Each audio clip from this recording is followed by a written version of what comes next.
Hello everyone and welcome back to UGC NET mentor guys. आज की video काफ़ी important काफ़ी स्पेशल रहने वाली है बिकॉज आज की इस वीडियो में हम डिस्कस करेंगे how to prepare for December 2024 exam. ना सिर्फ आज की इस वीडियो में आपको स्ट्रेटेजी बताऊंगा बल्कि मैं आपको बताऊंगा कि क्या करना है और क्या नहीं करना है। इस एग्जाम को गाइस फर्स्ट अटेम्प्ट में क्रैक किया जा सकता है क्योंकि मैंने खुद अपने फर्स्ट अटेम्प्ट में इस एग्जाम को क्रैक किया था, तो मैं आपको अपने एक्सपीरियंस की बेस पे चीज़ों को शेयर करूंगा। मेक श्योर आप इस बस वीडियो को यही शर्त है कि बस इस वीडियो को एंड तक देखना है विदाउट स्किप। अगर आप स्किप नहीं करेंगे तो आपको सारी चीज़ें अच्छे से समझ में आ जाएंगी और फिर आप अच्छे से प्रिपेयर कर पाएंगे और इस एग्जाम को अपने फर्स्ट अटेम्प्ट में ही क्रैक कर जाएंगे। So this is about me. जैसे कि आप सभी को पता है अभी तक आपने इस चैनल को सब्सक्राइब नहीं किया, सो मेक श्योर आप इस चैनल को सब्सक्राइब कर लें ताकि आपको अपकमिंग वीडियोस के सभी नोटिफिकेशन मिलते रहे। गाइस देखिए, मैं आपको उससे पहले स्ट्रेटेजी बताऊं, कुछ इंपॉर्टेंट पॉइंट्स आपके साथ डिस्कस करूं। सबसे पहले मैं आपको बता दूं कि आपके स्टूडेंट लाइफ का सबसे बड़ा दुश्मन कौन है। वैसे तो आप सभी को पता है, बचपन से आप सभी जानते हैं, बट आपको ये चीज रिमाइंड करानी जरूरी है बिकॉज जिस लेवल पे आप लोग आ चुके हैं, पोस्ट ग्रेजुएशन या तो कर रहे हो या तो कर चुके होगे, ऐसे में ये चीजें आप भूल जाते हो, आपको लगता है इन चीजों को रियलाइज नहीं करते। तो देखो, आपका जो बिगेस्ट इनेमी है इस दुनिया में, जो सबसे बड़ा दुश्मन है, वो आपकी लेजीनेस है और प्रोक्रेस्टिनेशन है, आपका आलसपन और आज के काम को कल पे टालने वाली जो आपकी अप्रोच होती है ना, वो आपकी सबसे बड़ी दुश्मन होती है।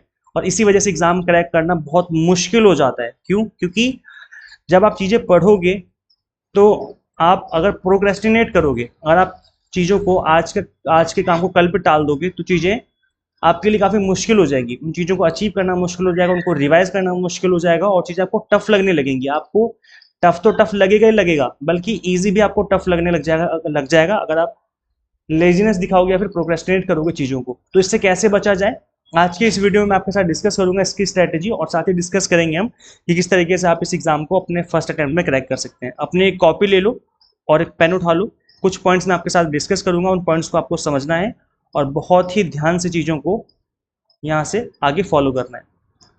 तो very first point is optimise your study session.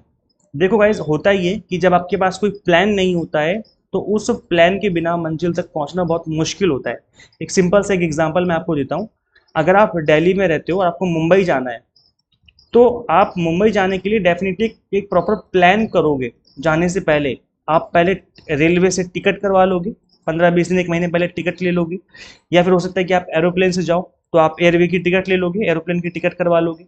इसके अलावा आप अपने बैग पैक कर लोगे और आप अपने घर रास्ते का खाना पैक कर लोगे, ये रास्ते में मुझे खाना है।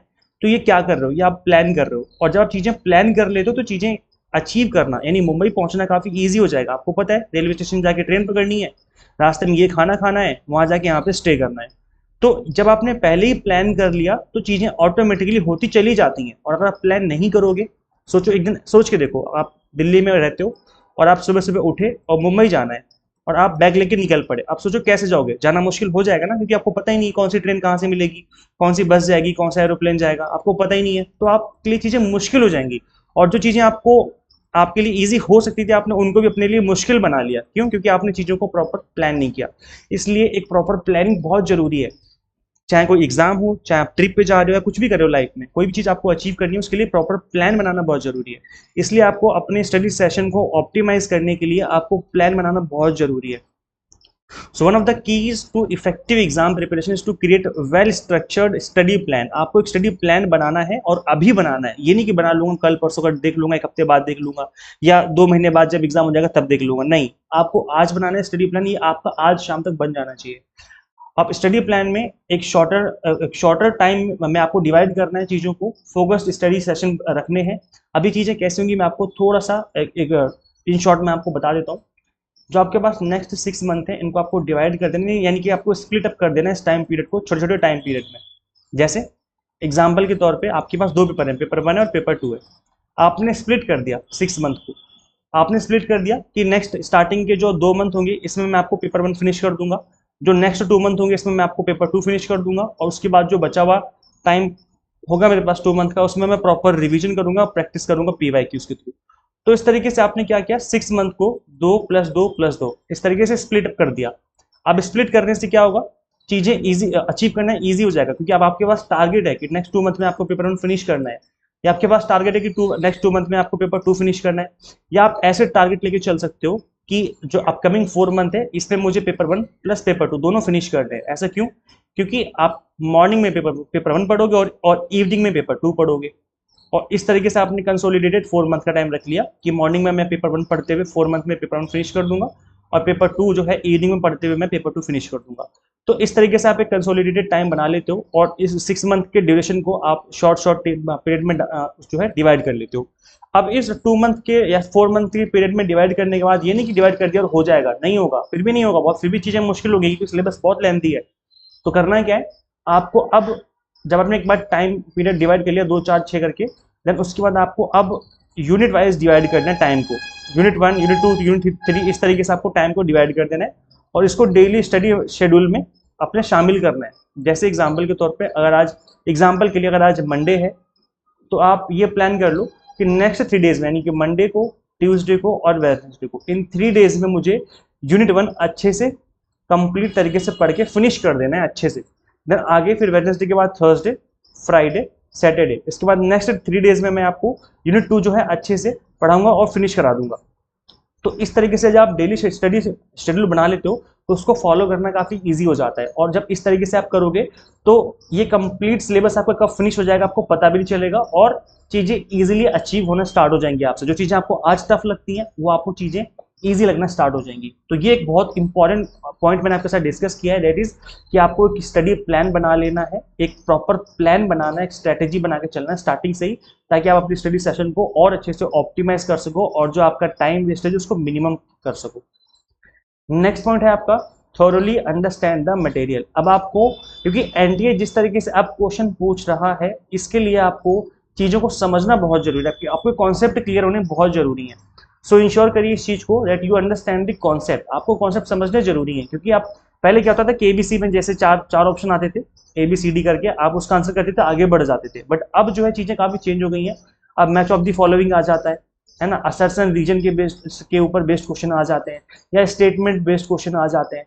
तो इस तरह के जो क्वेश्चन है इसके लिए आपको अपने कॉन्सेप्ट क्लियर करने बहुत जरूरी है। अगर आपके कॉन्सेप्ट क्लियर नहीं है तो चीज़ें आपको टफ लगेंगी और फिर आप चीज़ें अचीव नहीं कर पाएंगे, बहुत मुश्किल हो जाएगा अचीव करना। तो आपको अपने कॉन्सेप्ट क्लियर करिए, हेडिंग पढ़िए अच्छे से, क्या आप पढ़ क्या रहे हो। जैसे टीचिंग एप्टीट्यूड है तो उसके अंदर कोई टॉपिक पढ़ रहे हो तो देखो कि आपकी हेडिंग क्या है। जैसे टीचिंग मॉडल होते हैं या आपके अंदर रिसर्च के मेथड्स होते हैं, तो हेडिंग क्या, उनको अच्छे से पढ़ना है, सब हेडिंग्स पढ़नी है, अच्छे से नाम याद रखनी है। जैसे एग्जाम्पल के तौर पे रिसर्च एप्टीट्यूड के अंदर आप देखेंगे सैम्पलिंग मेथड्स होते हैं।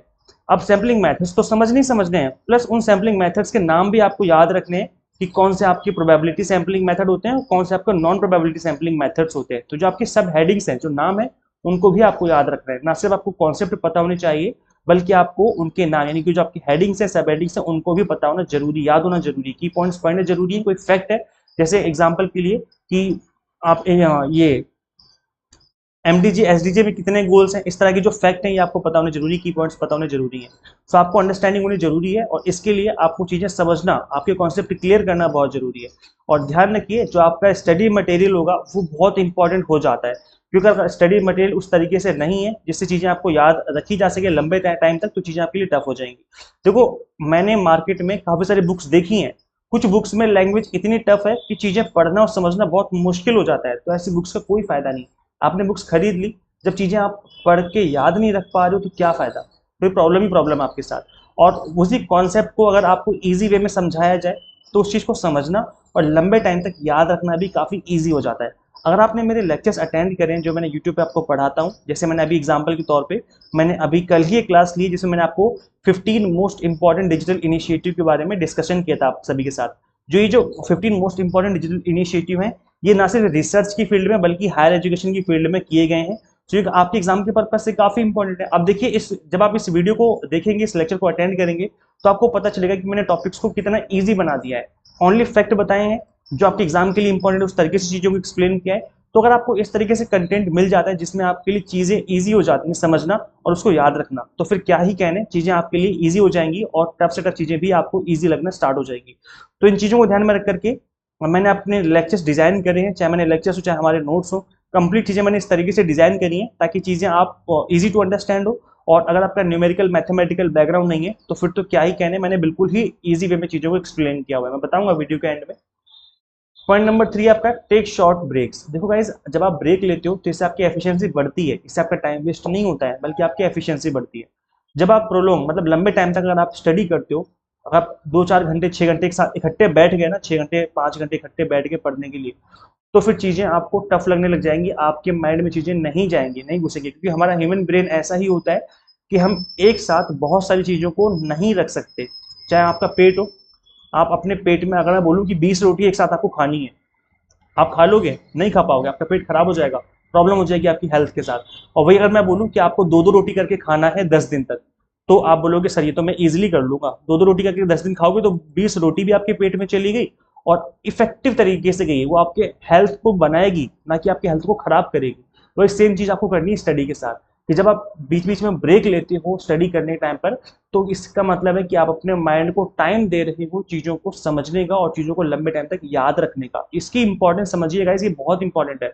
और इसी वजह से, क्योंकि लंबे टाइम तक अगर मैं आपके जैसे मैराथन होते हैं ना, 8-8 घंटे के, 6-6 घंटे के, 8-8 घंटे के मैराथन होते हैं, तो ऐसे में चीज़ें आप जब स्टार्टिंग में जो पढ़ाया जा रहा है, जो स्टार्ट और जो एंड में पढ़ाया जा रहा है, उसके बीच में 6 घंटे का गैप हो गया है, और जब आप लंबे टाइम तक पढ़ते रहते हो तो आपको फिर बोरियत फील होने लग जाती है। तो इस वजह से चीज़ें फिर आप नहीं समझ पाते हो और आप एग्जॉस्ट फील करना स्टार्ट कर देते हो, फ्रस्ट्रेटेड फील करना स्टार्ट कर देते हो कि इतनी चीज़ें मैं समझ नहीं पा रहा हूँ, है ना। तो फिर आपको कहीं ना कहीं इरिटेशन होती है और फिर चीज़ें आपके लिए टफ हो जाती हैं। तो इस चीज़ से बचने के लिए मैंने क्या किया है, मैंने अपने जो मैंने आपको चीज़ें डिलीवर करी है, 40-40 मिनट्स के लेक्चर्स मैंने बनाए हुए हैं। इससे क्या है कि ना तो लेक्चर्स बहुत लंबे हैं ना बहुत छोटे हैं। 40 मिनट्स के ड्यूरेशन के लेक्चर्स जो होते हैं उसमें आप चीज़ें इजीली समझ पाते हो और चीज़ें लंबे टाइम तक याद रख पाते हो। नेक्स्ट पॉइंट है आपका एलिमिनेट करना है डिस्ट्रैक्शंस को। गाइस देखो, ये अगेन काफी इंपॉर्टेंट पॉइंट है, क्योंकि इसको बहुत बहुत हल्के में लेते हैं हम लोग, बल्कि बहुत ज्यादा इंपॉर्टेंट पॉइंट है।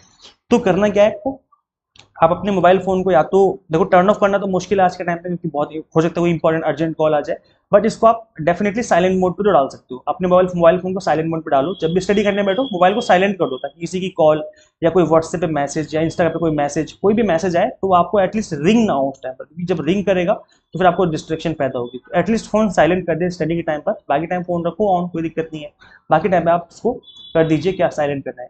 तो आपको कोई चीज ये चीज याद रखनी है कि minimising distractions means maximise your productivity. जब आप चीजें डिस्ट्रैक्शन जो है आपकी मिनिमाइज करते हो, तो आपको जो चीजें वो आपके अंदर एफिशिएंसी बढ़ जाती है। तो ये थोड़ा याद रखिए कि जहाँ पे आप स्टडी करो नॉइसी प्लेस ना हो, थोड़ा शांत प्लेस हो जहाँ पे भी आप स्टडी करने बैठो। इससे क्या होगा, चीज़ों को समझना आपके लिए ईजी हो जाएगा। तो इस चीज़ को काफ़ी इंपॉर्टेंस देनी है आपको कि आपको अपनी लाइफ से डिस्ट्रैक्शन हटा देने। देखो, जरूरी नहीं कि मोबाइल फोन ही आपके लाइफ में डिस्ट्रैक्शन हो, और भी डिस्ट्रैक्शंस होते हैं आपके लाइफ में। जैसे हो सकता है कि अपने आपके लाइफ में कोई प्रॉब्लम चल रही हो, किसी की रिलेशनशिप की प्रॉब्लम चल रही है। इनफैक्ट आपको एग्जाम के टाइम पे जब आप प्रिपरेशन करते हो तो रिलेशनशिप को बिल्कुल साइड में कर दो, बिल्कुल ना के बराबर आपको चीज़ों पे ध्यान देना है, क्योंकि आप जब भी प्रिपरेशन करते हो आपकी चीज़ें ऑलरेडी काफ़ी टफ है आपके लिए, और फिर आप चीज़ों को और टफ बना लेते हो इस तरह की प्रॉब्लम लेकर के। तो चीज़ों को थोड़ा साइड कर दो 5-6 महीने के लिए। इसके अलावा आपकी पर्सनल प्रॉब्लम हो सकती है लाइफ में, कोई फैमिली प्रॉब्लम हो सकती है, तो इस तरह की चीज़ों से भी डिस्ट्रैक्शन आता है। तो गाइस देखो, इसके लिए सिंपल सा एक ही फंडा मैं आपको बताऊंगा कि जो चीज़ आपके हाथ में नहीं है, जिस चीज़ के ऊपर आपका कंट्रोल नहीं है, उसके बारे में सोचना बिल्कुल ही फिजूल खर्चा है आपके टाइम का और आपके दिमाग का। तो जो चीज़ आपके कंट्रोल में नहीं है, जो चीज़ गॉड के कंट्रोल में है, भगवान के ऊपर वाले के कंट्रोल में है, उसको उनके कंट्रोल में छोड़ दो। ठीक है, आप अपने प्रेजेंट पे फोकस करो। जब आप अपने प्रेजेंट को बेहतर बनाओगे तो फ्यूचर ऑटोमेटिकली बेहतर बन जाएगा। इसलिए आपको एलिमिनेट करने डिस्ट्रैक्शंस को, और अपने कंप्लीटली आपको अपनी स्टडी पे फोकस करना है। नेक्स्ट पॉइंट है आपका प्रॉपर रिवीजन। देखो गाइस, रिवीजन मैं हमेशा कहता हूँ कि रिवीजन जो है आपकी स्टडी की, आपकी प्रिपरेशन की जान होती है। जैसे पुतले में जान फूकी जाती है ना, एक मिट्टी का पुतला है, उसके अंदर जब तक सोल नहीं होगी, जब तक उसके अंदर आत्मा नहीं डाली जाएगी, तब तक उसके अंदर जान नहीं आएगी। तो जो आपकी मिट्टी का पुतला है, ये है आपकी स्टडी, जो आप स्टडी कर रहे हो। और अगर आपने रिवीजन कर लिया तो इसका मतलब है कि आपने उसके अंदर आत्मा डाल दी। तो रिवीजन का मतलब क्या होता है, अगेंस्ट ही आपको बस देखना है दोबारा कि आपने पढ़ा क्या था, बस आपको इतना ही करना है। अगर आपने इतना कर लिया, इसका मतलब है रिवीजन हो गई।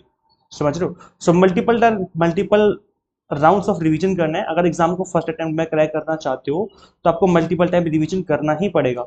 और मल्टीपल टाइम रिवीजन तभी पॉसिबल हो पाएगा जब आप प्रॉपर 6 मंथ देते हो एग्जाम को। अब अगर कुछ बच्चे होते हैं जो एग्जाम से 1 या 2 महीने पहले स्टडी करना स्टार्ट करते हैं, वो मैं मानता हूँ कि वो सिलेबस तो फिनिश कर लेंगे कैसे ना कैसे करके, बट मल्टीपल टाइम रिवीजन नहीं कर पाएंगे। और जब ये चीज़ नहीं होती है तो एग्जाम क्रैक करना मुश्किल हो जाता है, क्योंकि आप चीज़ें भूल जाते हो। आपका ह्यूमन माइंड ऐसे ही काम करता है कि आप चीज़ें भूल जाते हो। तो क्या करें, रिवीजन करें, क्योंकि रिवीजन से चीज़ें ईजी हो जाती हैं। टफ से टफ चीज़ें भी आपको ईजी लगने लग जाएंगी।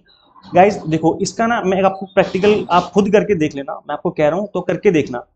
कोई टॉपिक अगर आपको टफ लगता है, उस टॉपिक को बार बार पढ़ो, बार बार रिवाइज करो, रिवीजन करो उसके टॉपिक की कम से कम 8 से 10 बार। और उसके बाद अगर वो टॉपिक ईजी ना लगे तो मुझसे कहना, फिर मैं कहूँगा कि हाँ आप सही बोल रहे हो। तो रिवीजन से चीज़ें इजी बनाई जा सकती हैं, रिवीजन से चीज़ें लंबे टाइम तक याद रखी जा सकती हैं। और रिवीजन ही ऐसी चीज़ है जो कि आपका एग्जाम क्रैक करने में बहुत ही बड़े लेवल पे हेल्प करेगी। सो इस चीज़ को ध्यान में रख करके रिवीजन आपको करना है और प्रॉपर रिवीजन करना है। नेक्स्ट पॉइंट आपको याद में रखना है या ध्यान में रख करके स्टडी करनी, दैट इज आपको बैलेंस डाइट लेनी है और इसके अलावा रेगुलर एक्सरसाइज करनी है। आप एक्सरसाइज नहीं करते कोई बात नहीं, आप योगा कर सकते हो, कोई दिक्कत वाली बात नहीं है। इससे होगा क्या, इससे आप, क्योंकि देखो एग्जाम में जब आप किसी भी एग्जाम की प्रिपरेशन करते हो जिससे आपके माइंड में स्ट्रेस बनता है, और स्ट्रेस से आपकी परफॉर्मेंस हैम्पर होती है, प्रॉब्लम होती है, आपकी परफॉर्मेंस नीचे आती है, डाउन हो जाती है। तो परफॉर्मेंस को ऊपर कैसे लेके जाएं, उसका सिंपल सा फंडा है कि आप रेगुलर एक्सरसाइज करिए। अगर एक्सरसाइज नहीं कर सकते तो सिंपल बैठ के योगा कर लो, लंबी लंबी सांसें लो। ठीक है, इससे क्या होगा, लंबे डीप ब्रीथिंग करो। लंबे लंबी जब आप सांसें लेते हो, जब आप डीप ब्रीथिंग करते हो या मेडिटेशन करते हो या फिर योगा करते हो, तो इससे क्या होता है, आपके अंदर रिड्यूस होता है स्ट्रेस, इन्हांस होती है फोकस, आपका फोकस बढ़ता है चीज़ों को के ऊपर, और इम्प्रूव होती है मेमोरी रिटेंशन। आपका जो दिमाग है ना, वो और प्रॉपर तरीके से फंक्शन करता है, चीज़ों को लंबे टाइम तक आप याद रख पाते हो। तो ये काफ़ी इंपॉर्टेंट हो जाता है गाइस। देखो, आपको लग रहा होगा सर ये तो क्या ही कह दिया आपने, ये तो चलो ठीक है कोई नहीं, हमें कर लूंगा देख लूंगा। नहीं गाइस, इसको भी आपको बहुत सीरियसली लेना है। मैं ये नहीं कह रहा कि आप 4 घंटे 6 घंटे योगा ही करते रहो, नहीं। अगर आप डेली 30 मिनट भी दे देते हो ना योगा को या फिर मेडिटेशन को, बहुत है। क्योंकि एग्जाम टाइम पे अगर आप इतना टाइम भी दे पा रहे हो तो बहुत है। वैसे तो आपको 1 घंटा करना चाहिए, मिनिमम 1 घंटा आपको करना ही चाहिए, बट एग्जाम क्योंकि आप प्रिपरेशन कर रहे हो, एग्जाम की टाइम नहीं है वैसे भी, तो आप अगर 30 मिनट भी देते हो इफेक्टिव तरीके से तो बहुत है। और इतना टाइम अगर दे करके अपने स्ट्रेस को रिड्यूस कर लेते हो तो इससे अच्छा क्या हो सकता है। तो गाइज इस चीज़ पे ध्यान देना है आपको, प्रॉपर तरीके से ये चीज़ें भी करनी, मॉर्निंग इवनिंग जब भी आपको टाइम मिले। सीख गाइडेंस, आपको गाइडेंस लेनी है। आप गाइडेंस किसी से भी हो सकती है, आपके पेरेंट्स हो सकते हैं, आपके टीचर हो सकते हैं, आपके आपके एल्डर हो सकते हैं, कोई भी हो सकता है, लेकिन टीचर से ज़्यादा आपको कोई अच्छा गाइड नहीं कर सकता। अगर हम बात करें एग्जाम की, लाइफ के लिए तो कोई भी गाइड कर सकता है कि ये कर ले लाइफ में, वो कर ले, लेकिन एग्जाम के लिए टीचर से अच्छा कोई भी आपको गाइड नहीं कर सकता। एक स्टूडेंट के लिए सबसे बड़ी दिक्कत यही होती है कि हम कैसे प्रिपरेशन करें, क्या पढ़ें, कैसे याद रखें, किस तरीके से हमें प्रैक्टिस करनी है, कितने ईयर के क्वेश्चन पेपर हमें प्रैक्टिस करने चाहिए, चीज़ों को लंबे टाइम तक कैसे याद रखें।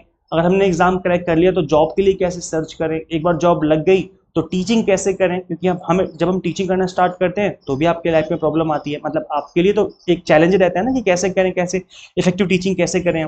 तो इस सभी के लिए आपको गाइडेंस लेने की जरूरत है गाइस, क्योंकि विदाउट गाइडेंस आप एक आपके लिए, देखो मैं ये नहीं कह रहा कि सेल्फ स्टडी नहीं कर सकते, आप सेल्फ स्टडी भी कर सकते हो, लेकिन गाइडेंस के बाद चीज़ें आपके लिए ईजी हो जाती हैं, बहुत ईजी हो जाती है, क्योंकि आपको पता होता है कि क्या करना है और क्या नहीं करना है। तो इसलिए इस चीज़ पे ध्यान देना है आपको कि गाइडेंस आपको लेनी है।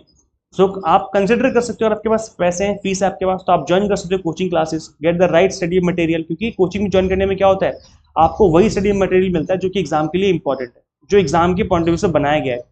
ऑनलाइन रिसोर्सेज आपको मिल जाते हैं, पीडीएफ नोट्स मिल जाते हैं, आपको मॉक टेस्ट के थ्रू प्रैक्टिस कर सकते हो, आप प्रैक्टिस पेपर मिल जाते हैं, पीवाईक्यूज मिल जाते हैं, हाई क्वालिटी स्टडी मटेरियल जो है आपकी हेल्प करता है, मॉक टेस्ट आपकी हेल्प करते हैं, है ना, जो कोचिंग सेंटर आपको अवेलेबल करवाते हैं, जैसे एग्जाम मेंटर हमारी ऐप है जो कि हमारा यूजीसी नेट मेंटर है।